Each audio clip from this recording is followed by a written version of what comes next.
vedeți cum nu frate mă favorează, vă rămuriți voi. Asta e vorba pe așa. Păi n-am cum să fac materie, n-am cum să predau cu voi în felul ăsta.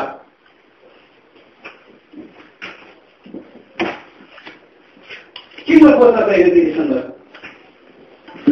Cine ați venit la pregătire? Zic care tot. Cine ați venit la pregătire? N-am găsit să vin. De cine ați venit la pregătire? De cine ați venit la pregătire? Ce ai avut, măi? Popor de șan. Dar știi că ești părinte la matematică? Cine, măi?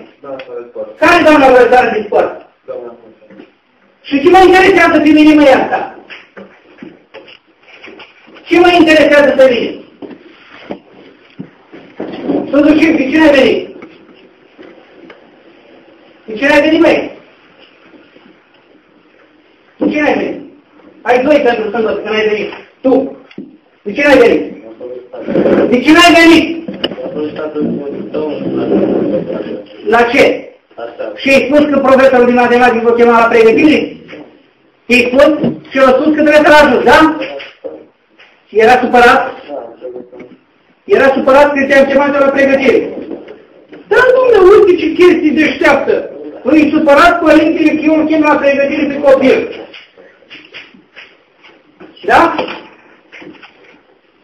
De ce n-ai venit?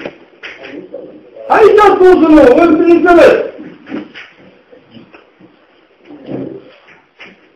De ce n-ai venit la pregătire? De ce n-ai venit la pregătire, domnul Novac? Ha? De ce n-ai venit la pregătire, domnul? Asta nu e spus că ai fost plecat la țară.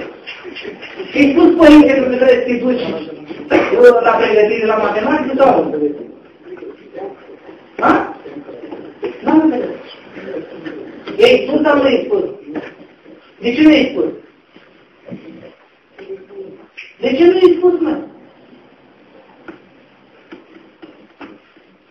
De ce nu i-ai spus? O să vă dau lucrare.